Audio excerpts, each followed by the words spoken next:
trying to get back to the basics of great products. Power comes from sharing information. I try to convince people to slow down. Free. Open. This is the Soaked by Slush podcast.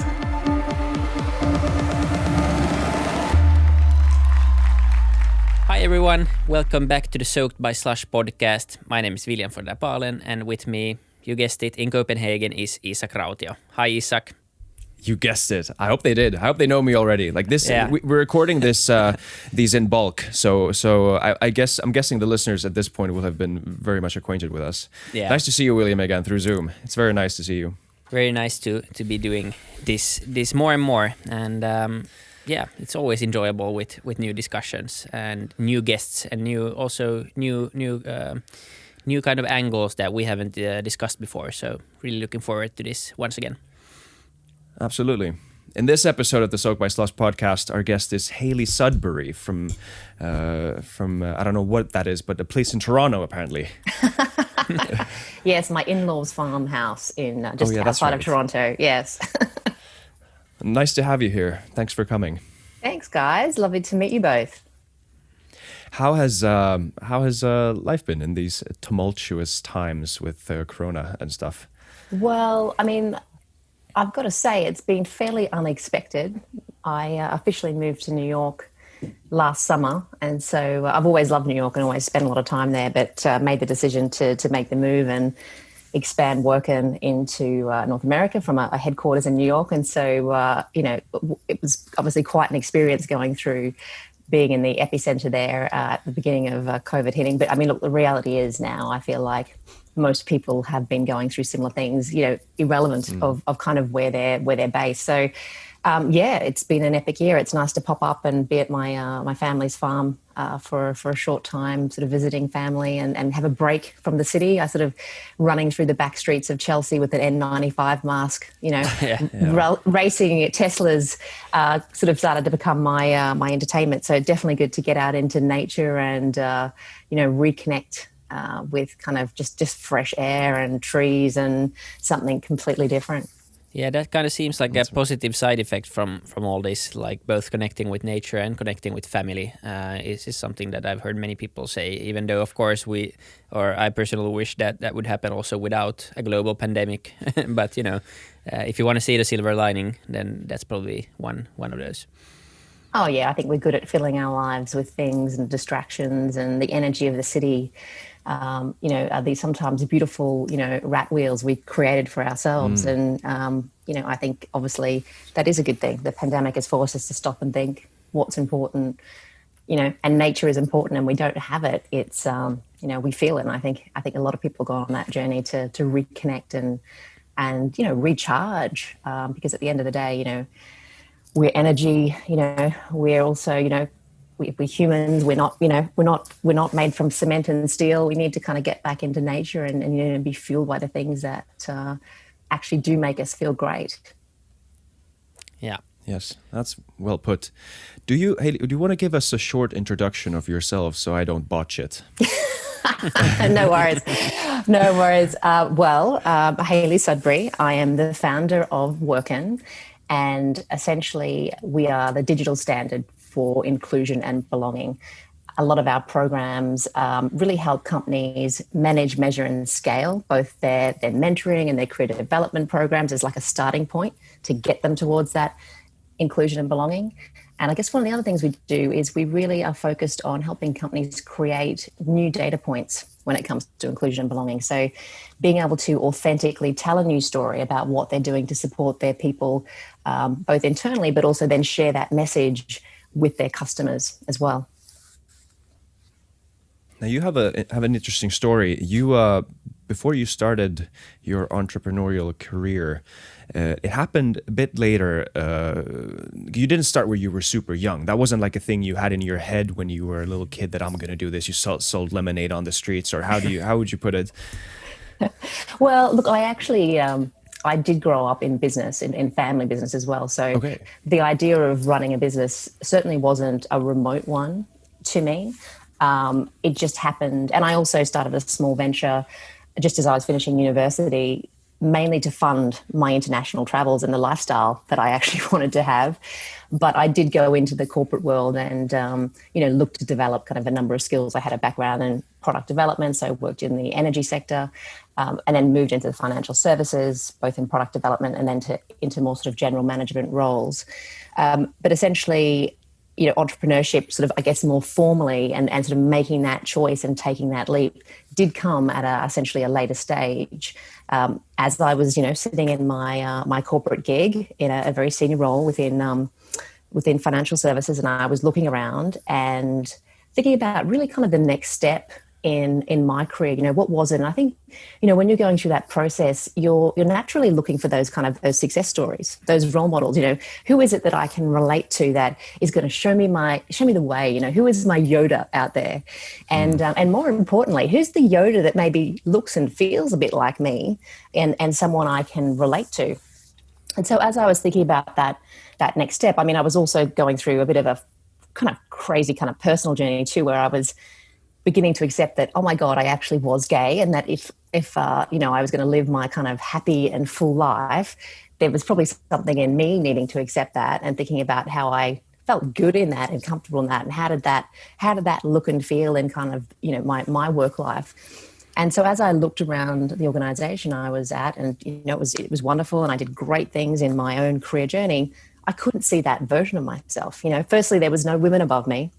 And then secondly, there were certainly no gay women. And I was like, oh, geez, this is not a very kind of inspiring, place to find myself. And I guess, really before being at that kind of crossroads myself, it's not something I'd thought a lot about. I was on a fast track a fast track rat wheel, if I was referring to before. I was working hard and being promoted and, moving around the world, and great things were happening. And I was enjoying that trajectory and enjoying the challenge, enjoying growing and learning and working with great people. And it was really kind of when I hit that point, I thought, wow, I can't see myself. And when you can't sort of see yourself, even like the most secure and confident people, that you sort of start to question, wow, is this kind of where I want to be? Am I kind of like living my truth here? Like, what's the next part of the journey, and how am I going to navigate this? What does gay Hayley look like in kind of this realm versus kind of straight Hayley who seems to be working, and why is that even important? And I think you have to kind of go on that personal journey. So for me, I guess coming out and being my true self, and building a technology company and really becoming an entrepreneur, they're kind of all interwoven, right? It was all part of my personal journey. And I thought, wow, okay, I think I need to leave this organization. I need to do something different with my life.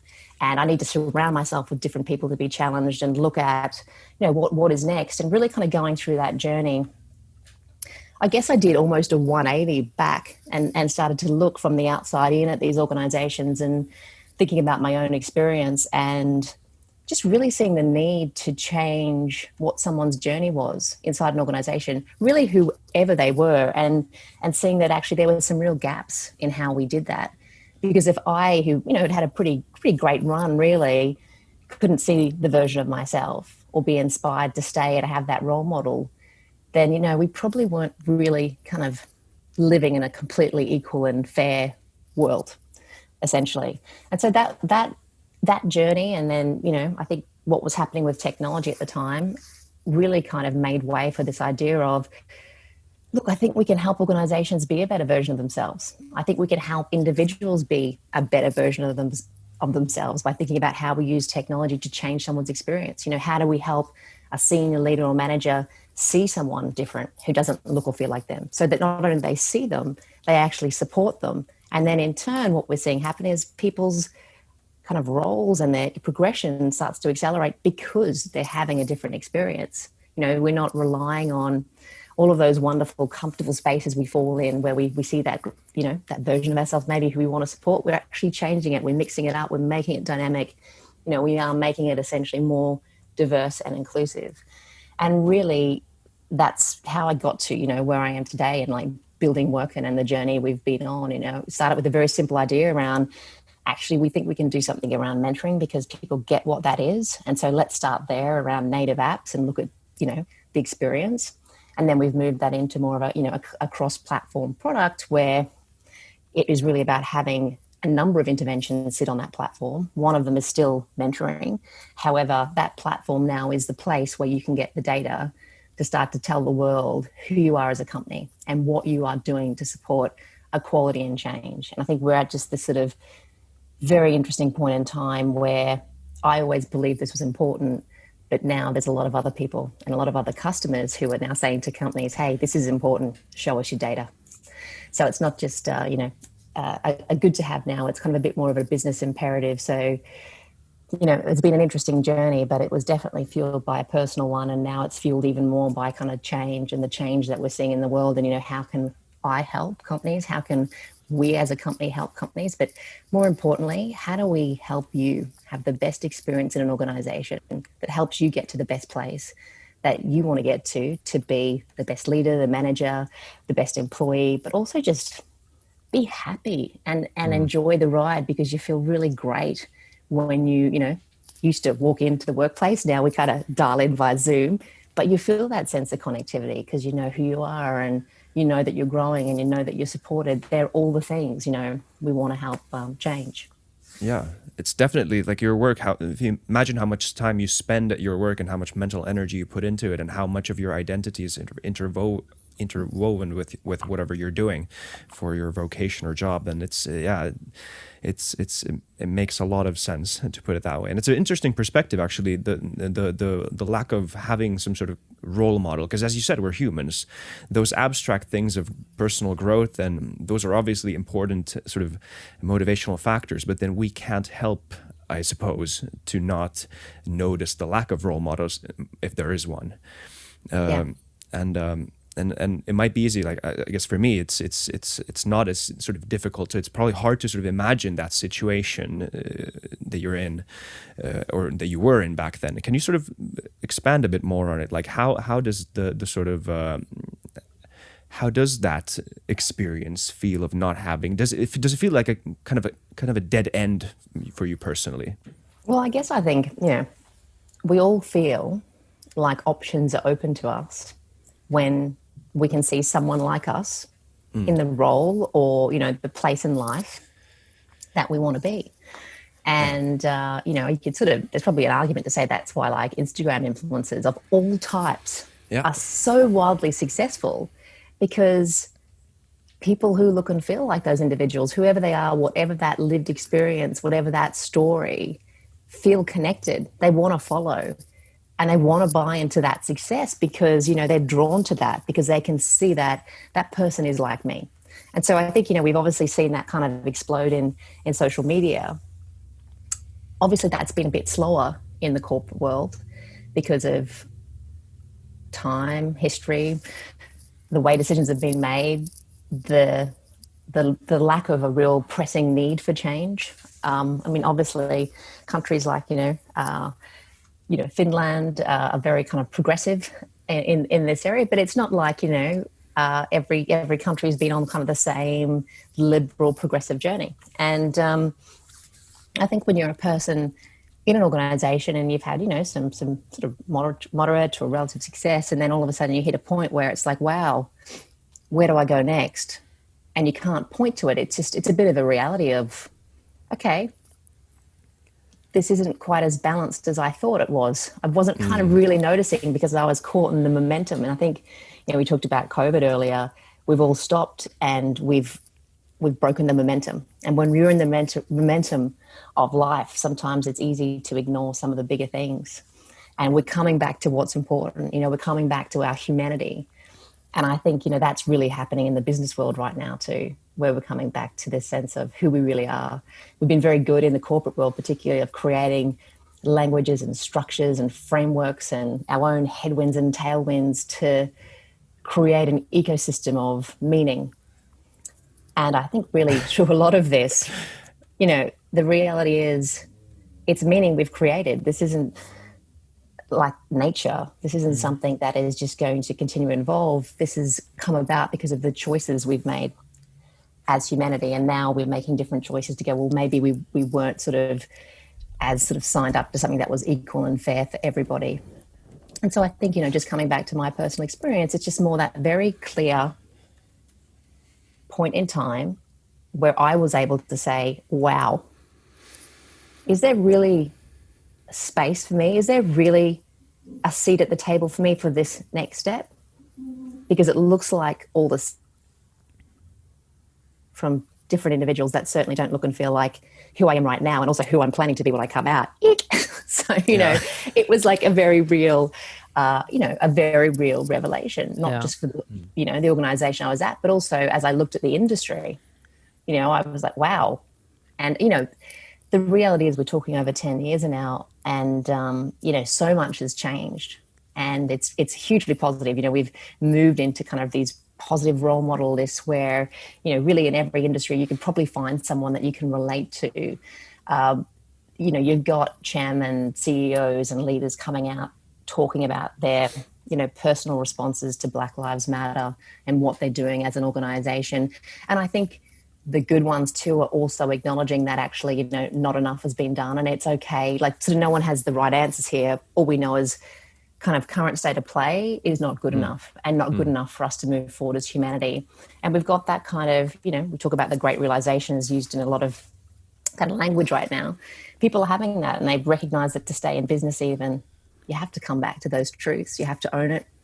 We have to own kind of the gaps that we've had, the fact that we haven't had all the answers, and maybe, we haven't done the right things, but it's now this intention to move forward with a very clear kind of plan for change and what that means. So, the reality is, I know that there's still people having these sorts of experiences, but where we are right now is breaking it down. I'll give you one quick example. About 18 months ago, I got some feedback from people in the financial services sector where, and this is all anecdotal, but it was sort of coming from friends of friends, and where young fathers were still feeling like, and we just passed, at this point, this is a UK-based feedback, passed legislation around, paternity leave.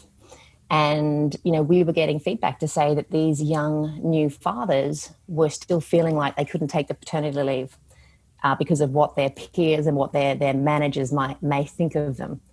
And I mean, look, I think that's ridiculous, because I think, equality is good for everybody. And the reason you progress this forward is so that whatever life you're living, you can make the best choice that's great for you, the relationship you're in, the family you want to build.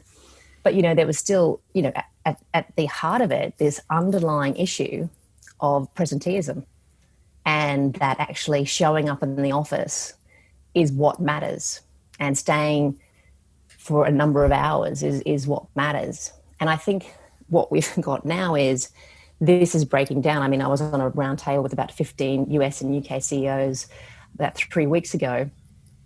And, one of them was really leading with the idea of like presenteeism has now been broken. And, they're having very real conversations about this, which I think is just amazing, because all of a sudden, we're at this point where everyone feels like they can be showing up to their job, making the decisions they want to make. I mean, there's still we know that there's different sorts of imbalances that are happening in this setup too. But I think, the progressive step is people are starting to define what really is the best for them in this new, remote world. But, as of 18 months ago, which is, isn't a long time ago, that was still very strong feedback that was coming through, for us. And the reality is we've still got a long way to go. And this is about everyone feeling like they are equal, essentially, and everyone feeling like they can take, what's available for them to make their lives, the best it could be. Yeah. I think this is a super, super interesting,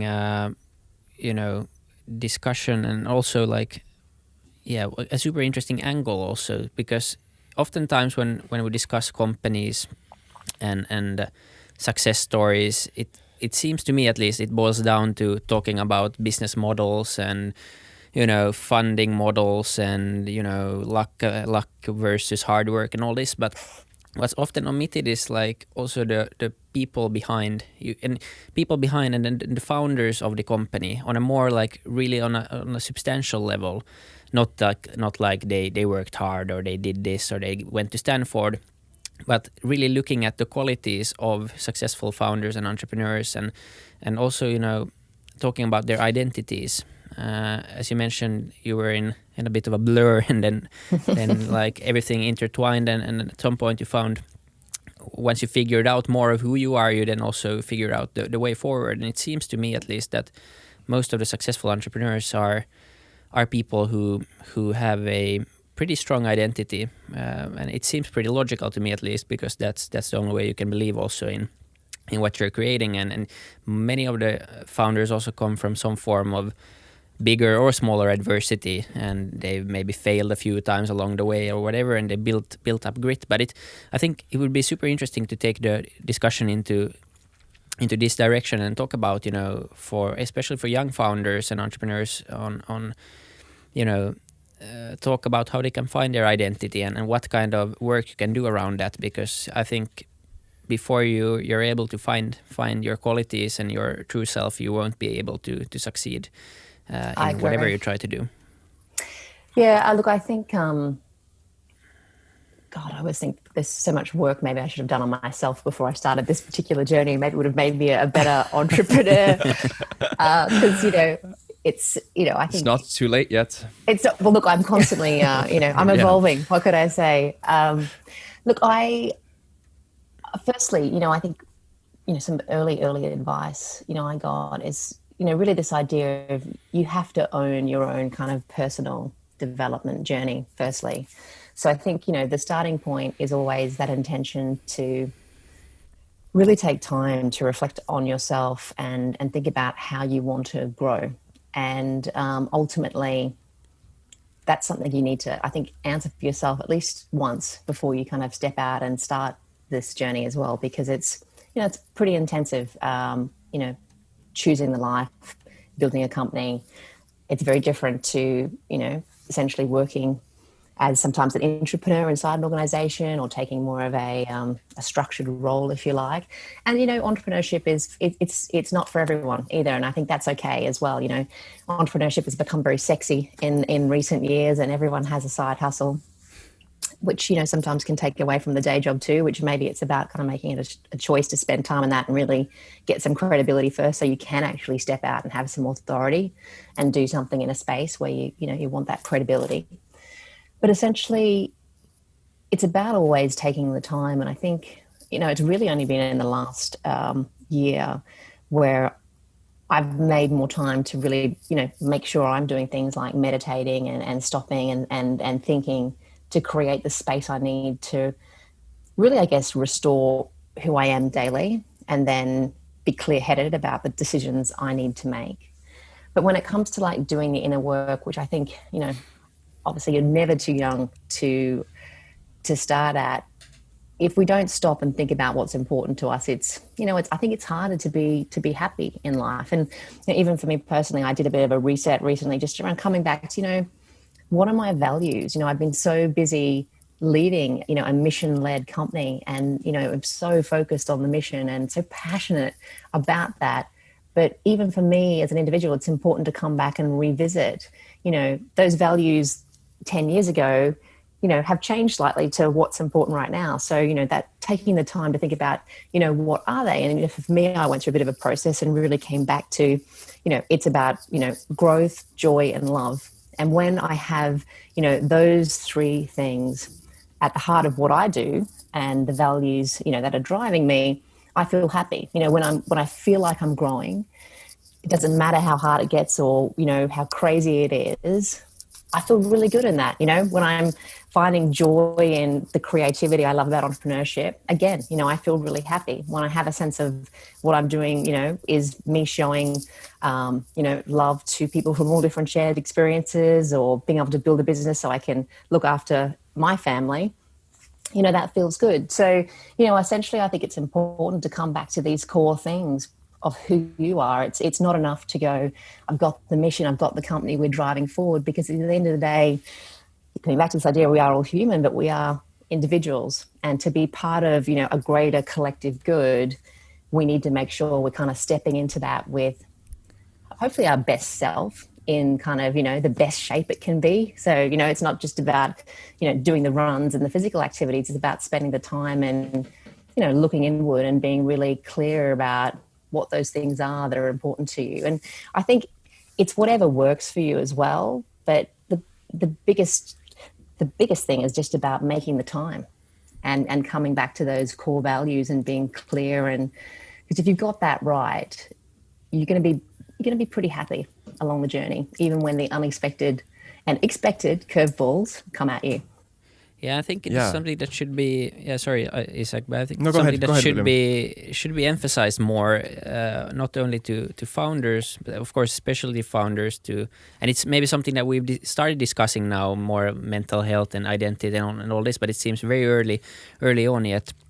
But also from an investor point of view, when we are now talking about, doing different forms of due diligence, it used to be only financial and maybe having a coffee with the team and then, okay, yeah, you seem like nice guys. But it seems like it would be a pretty good idea also to do a proper due diligence on the personalities of the founding team. It would be great if you could stress test the resilience beforehand, because most entrepreneurs will run into a quadrillion problems along the way, and many people are not equipped, especially younger people. But it's not necessarily an age factor. I think it boils down to learning to find your identity and to learn to handle your values and or handle yourself and also have your set of values and of course usually if you're very young you don't have it's a factor of time. You haven't had that much time to establish those yet, but it seems like that would be a pretty good idea also from the investor perspective to understand this these mechanisms, and it seems like it's something that's happening, but hopefully we'll move away from only validating business models and scalability and bankability and of course everything that's very important, but it still boils down to the people. As investors say, we invest in people, but then you still invest in like a very niche type or maybe in an idea of a person, not in like deep knowledge of the person. Or the team itself. Somehow it seems like it's quite shallow, the process in that department still somehow. Yeah, look, totally. I mean, I think we definitely have a long way to go. I think there's, obviously investors are people too. So there's such huge variety depending on, where they are at on their personal journey and who they are and what they've signed up to, and whether it's something more than kind of cost of acquisition, churn and kind of a repeatable sales process that they're looking for. So, I think, I think there's a balance to be found. And as entrepreneurs, we still need to be able to talk to the business model, and the business model needs to make sense because you need to kind of look at a way to get hopefully a scalable, return on what you're creating. But you can't just invest in resilient and nice people without a business plan. No. That's probably not a good idea either. Yeah. No, but I think it's obviously important. I mean, the entrepreneurs who have better, mental health or have invested in themselves are going to be able to weather the storm and not just kind of enjoy the ride, but I think see a return. I mean, I've always believed, with passion, success will follow, because it takes so much to move a company forward. And I was listening to something recently, and actually it was Tony Robbins that said, businesses don't fail because of a lack of resources. They actually fail because of a lack of resourcefulness. And I think, when your mental health is good and you're investing in that and you can think clearly and you are, aligning what you do daily to your values, you can be more resourceful. And actually, that's kind of the key, right? In building in building anything, whether you've got a small team or a large team. When you stop being resourceful, you stop really moving forward. Yeah, I'm really enjoying this conversation about identity and like how, because it is the place and the space where your decisions and your choices and your day-to-day habits come from. And as you said, it's sometimes good after a long period of doing. It's good to sort of take time and take a few steps back and breathe and see what's happened, because it's the old cliche, every day kind of seems the same, but then when you look back, everything's different across those days, kind of. And then you sort of you look back and you realize, okay, maybe I was doing things. And I remember, I want to bring up another point. When you were younger, you were planning on becoming a jazz musician, isn't that right? Yes, I was. And I'm assuming you two, William and Hayley, you're both active entrepreneurs, so you probably know this better. But I'm guessing that entrepreneurship, in some sense, is more Duke Ellington than a well-rehearsed Chopin. Do you know what I mean? Like it's more improvisation, and to be sort of stable in that identity, to know that, okay, the day-to-day processes that I have, I might not be able to see the big picture during these individual days, but to have that trust in yourself and to not have that second guessing all the time, that is this the right thing I'm doing? It doesn't really matter if you fail sometimes. It's okay. Like, it's all coming from the same place. It is. And I mean, yes, I think music still has a special place in my heart. And, maybe the next venture is kind of going back in, and maybe William and I can kind of collaborate on an album. That's where this may go. Looking forward to it, yeah. But yeah, it's definitely, I think having the mindset and feeling comfortable, I think getting on a stage, being able to interpret and really improvise, which is obviously at the heart of jazz, particularly. I mean, I played alto sax, and that's what you do. You learn the standards, and then you have a framework for improvising. And actually, it's interesting as I think about this, because what we've been doing at WERKIN, it's about building the standard for inclusion and belonging, and now it's then giving people the ability to improvise within that platform, to then have the piece of music or the data to be able to share with the world. And so I think that has probably framed me and the way I look at things, because it's kind of this mixture of structure and freeform. And when we can get that right, we create beautiful music that makes us feel good. It sounds good. We're part of something. And even with the dissonance and the things that aren't in complete harmony, that's also, the beautiful, rich, diverse fabric of jazz that I also think is, part of, the business world as well. But in all of this, I think the power is still kind of in that, we talked about identity as well, coming back to who you are. Like, I am this musician, and I have an instrument, and I am empowered to, create something with it. And I'm going to step out and do that. And ultimately, I think that's how we want people to feel, within the workplace, within their life, and give them some sort of feedback mechanism around know that they're doing well too, because as humans, we need that feedback loop to know that, well, firstly, it gives us a sense of achievement, and it's really important, I think, for progress, and essentially that sense of being part of something. So it's never just about the solo musician. It's always about everything else that's coming in to make the music. And I think, I hadn't really thought about it too much. I just really loved jazz, and it paid for my university lifestyle. And, I met lots of wonderful, interesting people, and I felt really good, when I was jamming with the band and just creating something. That feeling is kind of, it has a sense of ecstasy about it in a very natural way.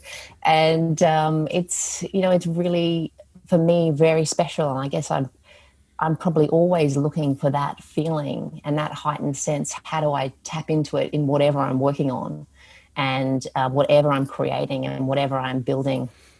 And, that's a big part of who I am. And I think having that creativity when it comes to business is, I think it, adds value. I also think you need a huge range of different skills working with you, but I know it makes me really happy, and I really love it. That's awesome. That's Did people ask you to pull out the alt sax at parties? Sorry? Did people tell you to pull out that alt sax at parties to jam? Yes. After a few drinks, I'm definitely very open to getting it out too. So, there was a lot of, and there has been a lot of that over the years. That's awesome. Yeah, but I think that's a good analogy as well, because business is mainly problem solving. At least in the early stages, it's about going from failure to failure, but still somehow keeping your head above ground or above water, and then looking back after a year and realizing that you actually achieved something, hopefully. One thing that's often debated is always is the fact that should you basically work for someone, work in a company before going into entrepreneurship to learn the ins and outs of corporate life and building structures and also, you know, working for managers to learn the good stuff and the bad stuff of managing, or if you should just, you know, start as young as possible, maybe as 14, 15 or whatever, selling lemonade and learning it the hard way, taking some hits along the way, but figuring it out as you go. Do you have, you've obviously come from the corporate side, and I personally haven't worked for anyone in my life, which sounds bad, but I've done my own thing since I was quite young. So there's like good examples of both. But what do you think? What have been the benefits for you coming into entrepreneurship from the corporate life? Look, I think everyone's journey is kind of sort of unique to them.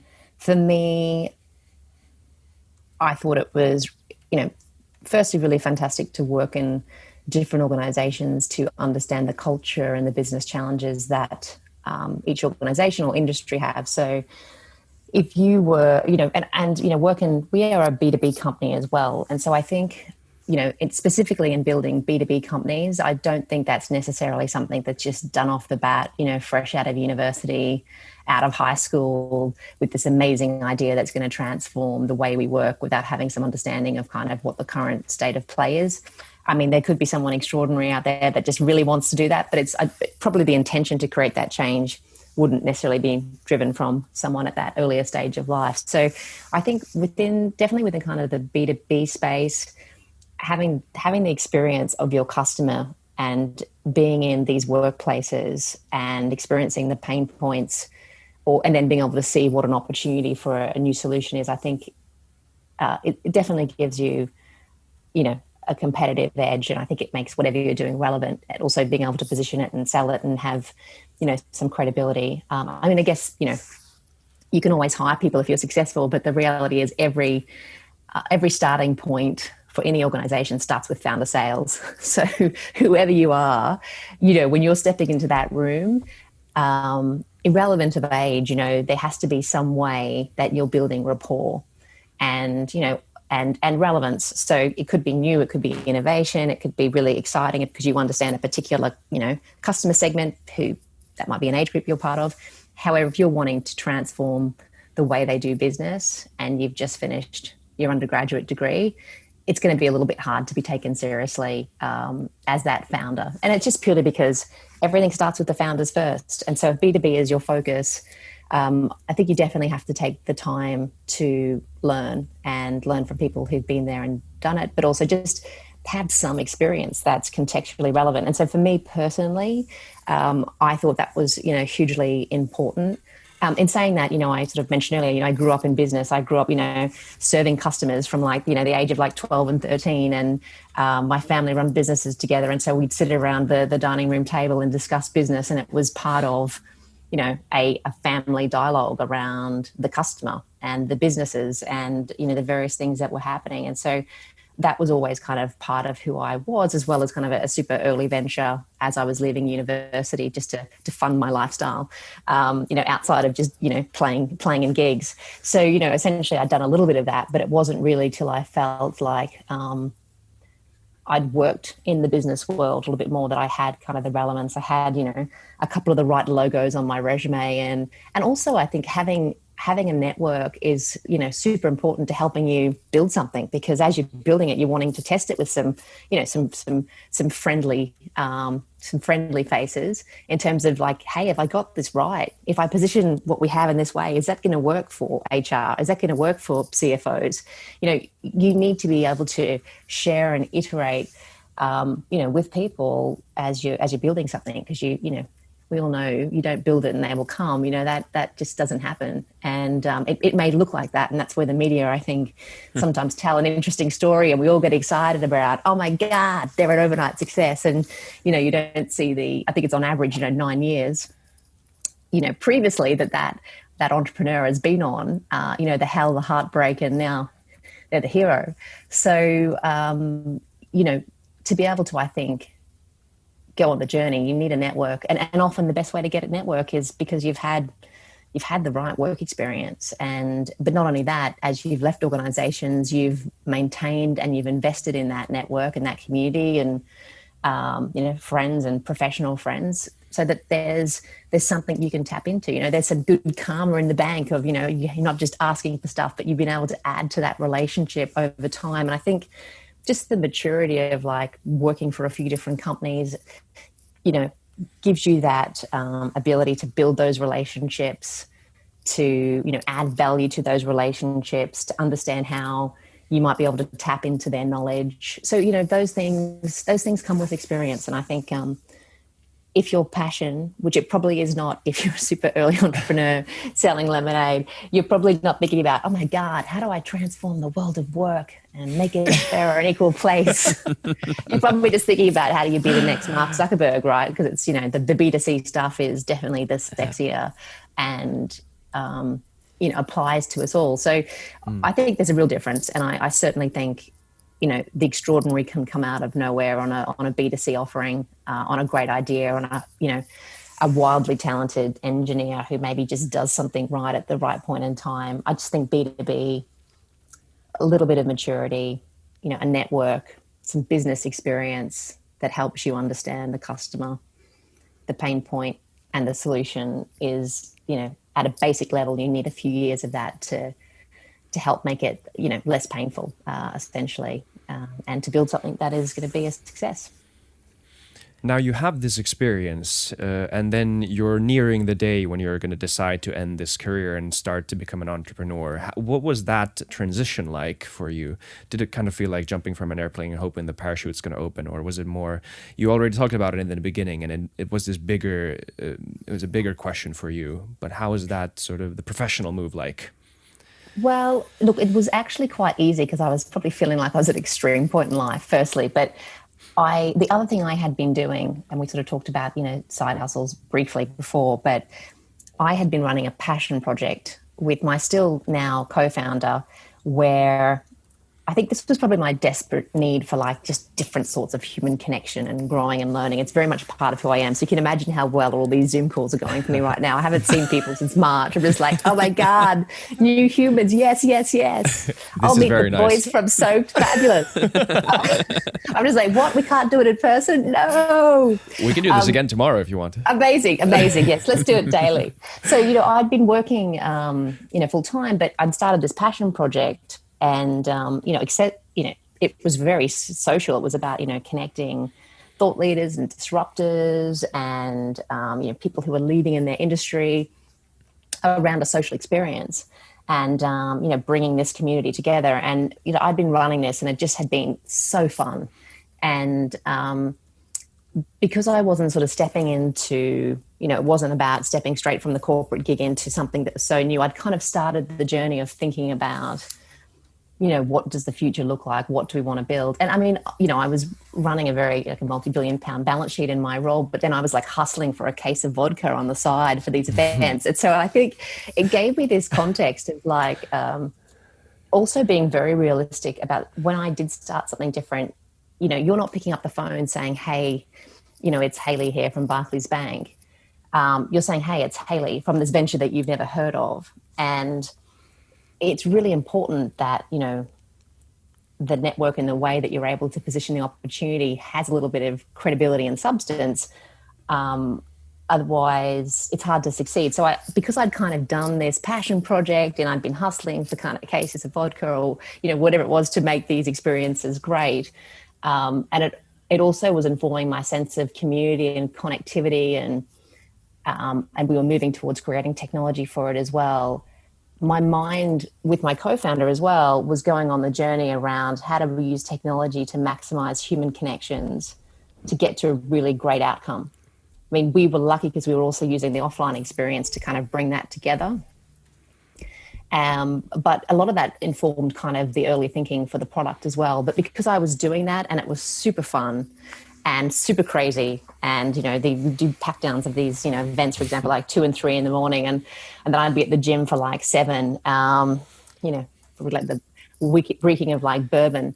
But obviously when you're in your 20s, you're pretty immortal. You can do anything, right? And you definitely do not need sleep. But there was not any huge leap. Yes. I was already in that mindset of, hey, I'm doing this. And that passion project didn't start as this is going to be the big money making venture. It was like, hey, we really want to get great people together, because when great people come together, great things happen. And as a result of that, and that journey I started to do, basically my idea for where we wanted to go started to change and shape over time as well. And that's what I always say to people too. Like I think it's really dangerous just to kind of go, right, stop everything and I'm starting this, because actually what you end up doing tends to look quite different. What you need to do is create some momentum and a level of comfort for you to feel like you are moving in a new direction. And as you start that direction, it starts to take shape, essentially. And because I was, in quite a momentum there, it made it super easy. And I just, I loved my co-founder dearly, and we loved building things together and had the ability to do that. She's really fabulous user experience architect. And, between these kind of skills, we really, she was like the hacker and I was the hustler. And that's still kind of the breakdown of our identities within the business. Even though we're very joined up on the strategic direction, and I work on the product as well, it's essentially the breakdown. And that early stage passion project really kind of formed that around how, how the roles are split and who we are, and it plays into our identities. And, we're kind of like, the very new evolved version of the tech bros. That's awesome. You said something, there's so much to unpack here, but you said one really interesting thing. I hope I'll remember it within 2 minutes. William, take it away until I remember what it was. Okay. No, but that's maybe going into more or taking it in a bit of a different direction while Isaac is thinking about his next question. Maybe we can talk a few minutes also about your company. I mean, we started off on this track, and now it has been, I think it's been extremely interesting. Yeah, the British podcast. How's your company doing? What's happening with it? You're now in New York, or you're now in Canada, but I mean, what are you doing? What are your visions, and has it taken off? And what? Just what's happening? Yeah, so I mean, it's certainly been an interesting year where certainly in March we were a bit like, wow, okay, this is interesting. And, we were seeing, for example, a lot of diversity kind of roles within organizations being furloughed, made redundant, and that sort of happened over March to May because, basically when companies are under pressure, they come back to the balance sheet and what did they cut out and what is nice to have. And, a lot of what we do is also supporting, remotely organizations, with their culture as well. And so that, we thought, well, actually, that's kind of really where we can support companies as well, because it was looking like diversity and inclusion, or inclusion and belonging generally, wasn't a priority. Now, since the death of George Floyd, I mean, the world rose up. I think we sort of saw this point in time where people were working from home. And so they started to think about things a little bit differently. And they started to realize that, change was possible because the way I work is possible. And previously I might have just thought, well, actually, some of these things they're too big to change. They're too hard. I know there's inequalities, and I know that in kind of like my consciousness, but actually I'm not focused on that change. I'm not really stepping out and doing anything. I'm a great person. I have good values, but, it kind of is what it is. But then with this radical change in how we work, all of a sudden the idea that change was possible, I think, became a very real thing to a lot of people. And, we had, the death of George Floyd, and, we saw people rise up. And in New York, where I've been through kind of, I've only just popped up to Canada recently, but, people were rising up and people were marching, and it was everyone. It was a cross section of society saying, this isn't fair, this isn't equal. Some of us are being left behind, and, we need to get this right. We need to have an enforcement, law and order needs to treat everyone the same way, not just, a certain part of society. And that's been radical, because the pressure has then turned and been applied to companies. And, companies are now under pressure to demonstrate what they're doing to support equality and change. Obviously race is at the heart of it, but it's broadly, we're seeing that kind of affect everything as well. And, there's needing to be sort of strong statements around, hey, we're doing this to create change. We've made donations to, various charities to kind of get, money into the hands of people who can create change.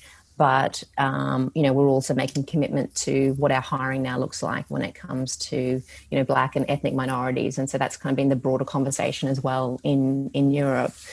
So because of that, we as an organization have always been focused on helping companies within the space. And for the last 18 months, we've been running programs focused on reverse mentoring for Black and ethnic minority employees. And essentially what it does is it also builds understanding and empathy for senior leaders and managers, particularly those leaders and managers who are not Black and, not from ethnic minorities. And so it's about, changing the experience that these leaders and managers have so they can really better support their people, but be informed. And, it makes it very real. This isn't about like a tick box exercise around understanding I might have biases. This is about meeting someone, understanding what their lived experience is, hearing it, and then being able to support their journey inside an organization.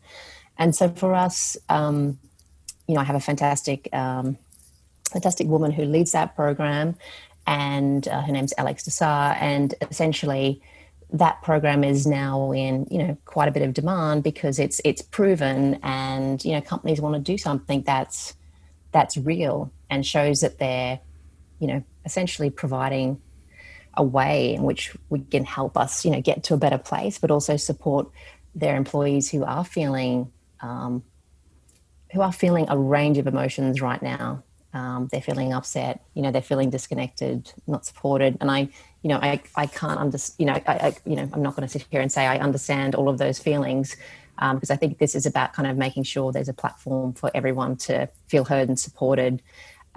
So, in that case, it's been something we've been running for a while. That is now something we're seeing, that actually now there's a real appetite to try something different, to get, different results. And I think that is also at the heart of it too, where, previously where I might have spoken to CEOs about, say in the UK, there was gender pay gap reporting and, huge gaps. And, we really didn't see radical shifts across the entire population year on year. We saw some companies stepping up to the plate, but it wasn't like there was this, oh my God, the data's there and it's all transparent and now there's this radical change. But, a lot of companies were putting in things like mentoring and sponsorship to kind of close their gap. And, I had a lot of conversations with CEOs about, well, look, if you want to do something differently here, you've got to, these programs are great, but actually we need to look at running them in a different way to get different results. Because unless we do them differently, they're the same programs you've been running for the last 10, 20 years, which, actually get you the same results. And so right now, though, we're seeing an openness by leaders to do something different, to get different results. So for us, from a business perspective, that's great. For me personally, I'm more excited that actually there is a true intention and an openness to go, actually, this needs to change. I need to do things differently, whether it's about race, whether it's about gender, whether it's about LGBT, or whether it's just about thinking about the employee experience in a new way, because the way we work has changed. And now what is being demanded from an equality standpoint has changed. There needs to be something different. Now, I'm not saying we're the one solution to change everything, because I think a lot of these things work together. We are simply part of the change and part of the new way to do things. And so if a company wants to see different results, that's what we're here for, to give them a new way to do it, to take old programs, to give them a new platform and, give them the support and the guidance to take them to that, that newer, better place and have something they can really shout about, to their people and to their customers. Because right now their customers are demanding, not only better representation within the companies, because that's how they're making the decisions that, do they put their dollar towards that product that company's, actually producing, but they want to hear the good news stories around what are they doing to actively support everyone from different shared lived experiences internally. And, that obviously plays into the employer brand. But at the end of the day, this is really coming down to the crunch of customers are now making decisions about where they put their money. And they're seriously voting with their dollars. And where we saw a lot of that happening in the US, which is also why, we've been focused on growth there in North America, there was definitely a strong connect between, this conscious consumerism really and capitalism, very strongly linked. And actually CEOs really had a sense that actually when they tried this stuff, it made sense, it looked good, and it was good for the company. Where Europe, it was a sort of slightly different cultural play. Now, as of like summer, most companies are on a similar page where they're looking to do things differently to get those results. Capitalism aside, it's just like, wow, okay, we have the sense of clarity now in business that actually our customers are not happy. So we need to look at ourselves and say, do our organizations really reflect society and also the customers we serve? And if they don't, we've probably got to make some changes internally. I mean, the ridiculous thing about this too is when you get this stuff right and you have an organization that better understands your customer, you're going to actually make more money as well. Like there is absolutely and I'm not one to talk about business cases anymore because I don't think that's what we need, because that's not what's being demanded. People aren't in the streets demanding a business case. They're demanding change. And if they don't get change, they won't put their money there. And so that's from an economic standpoint, that's essentially what's happened. The world has woken up and said, there's some stuff that's going on around how our economic structures work. And, actually, you know what? I realize I have something to do with that, because when I invest my money in a company or a product, I'm actually empowering the system. Yeah. So actually, I have a bit more power than what I thought about this change. It's not enough for me to look at this company and go, oh, it doesn't look and feel like me. But you know what? Oh, God, I love this drink. It's great. I'm going to buy it anyway. It's like, no, actually, this company doesn't support people like me. So I'm not going to put my money there. And that's really kind of at the heart of this, where the everyday consumer, the everyday ally, to our Black sisters and brothers right now is saying, I'm not going to support a company that doesn't treat everybody fairly. And that is at the heart of what we're seeing, as a company at WERKIN. We want to help companies create, a fair and equal workplace to change the employee experience. Right now, I think we're seeing that change between not just having to, educate the market around why this is good. They realize it's good. And that's a great place. That feels like progress to me as well. I feel like we're stepping forward as humanity, and we're thinking about what's the inner work now we want to do as an organization. I mean, we talked about inner work earlier and how we own that personally, but who do we need to become as the business world? Because in getting this right, we'll create better businesses. There's no doubt about that. But actually, there's some work we need to do. And if we want different outcomes, we've got to do things differently. And even though I've talked about that a lot, I feel like there's an openness to that now, like never before. And that's really exciting. Great.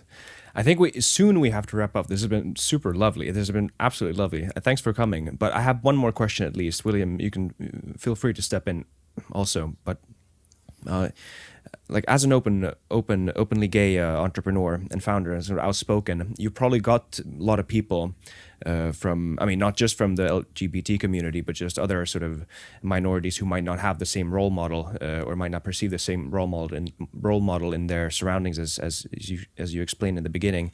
What are some of the most common concerns or worries that are being voiced to you, and what do you usually say?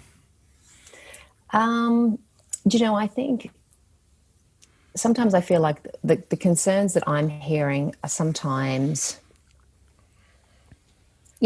sometimes they're less about identity too, because it's also about people working out how do they, build a company essentially, because they're at the beginning of their journey. I think there's obviously still the funding piece is huge. I think really, William, you've obviously had experience here as well, but there's still progress to be made there, essentially. I think the sort of feedback I hear is people have read the business cases around and the examples of the Harvard studies around the biases that exist, for example, around, even like male versus female founders and the biases people have. And so there's still a lot of dialogue around that and how to navigate that. Because, really kind of, I guess the toughest thing here, and this is, something we can see in the world right now, is really biases are kind of based in belief. So there's kind of these beliefs and there's data. But if you're dealing with individuals within kind of the funding context and they simply have a set of beliefs that aren't true, it's very difficult. And this is kind of like the journey we saw, previously around why kind of diversity and various things is because, and all of this work was done around the business case. And I really thought innocently at the beginning of this journey for me, oh, well, if the business case is done and McKinsey have said you'll make more money, then surely this is what you'd want to do because, it's the right thing to do and you need to get a return to shareholders. But actually, if you're dealing with beliefs that are not in line with progress or beliefs that are centered in something else, they're pretty hard to break. That's still kind of a bit of a challenge around changing someone's experience to what kind of a data set or, an individual may look or feel like. So, that is still kind of, a conversation that is had, and that, that could be, I've certainly still heard of founders who are openly gay in their life, but actually have completely kept that off the table, obviously when raising money as a way not to complicate it in any way. And then, at a very much later stage, i.e. money is in the bank, have shared that. That was actually a male example I'm giving there. So, I mean, I don't think we're kind of fully there yet on, where we need to be. I mean, my advice usually when it comes to all of this is I think we need to look at who we are more as superpowers rather than limitations. Because when we look at these things that make us unique and make us great entrepreneurs, the energy we bring to an experience, whether it be raising money, whether it be hiring someone, whether it be winning a client, turns the nature of that interaction. Because I think there's a really dangerous line, and again, this is something I talk about. If we know all these limiting beliefs or biases or blind spots or whatever you call them exist, and we know they do because we've all read the research, right? We know the challenges. But if we go in with that top of mind, the danger is we take those and we make them ours as well. We take that limiting belief and we transfer it onto ourselves as a way to hold us back. And so I think, the key thing is really about going, well, actually, no, what I have makes me unique because of who I am and because of the journey I went, on from corporate, being an entrepreneur makes me who I am. And kind of even a personal experience around, Jesus, how am I going to be like gay in this? That all of that makes it a unique experience to why I'm building this company. So rather than going, hey, I know these limiting beliefs exist in funding or this particular client, I always encourage everyone to lean in to what they have as a superpower, as a thing that makes them extraordinary. Because you shouldn't, taking on someone else's limited belief just because we've read the reports, is not going to actually push you forward in this situation because you're going to hold yourself back. And I think that's all we can do when we're still, this is kind of the wonderfully diverse, world that we live in, I should say. And it's not at this really balanced and fair place yet. And there's still work to be done, but we can own the journey that we want to have. And we can choose not to make these beliefs ours.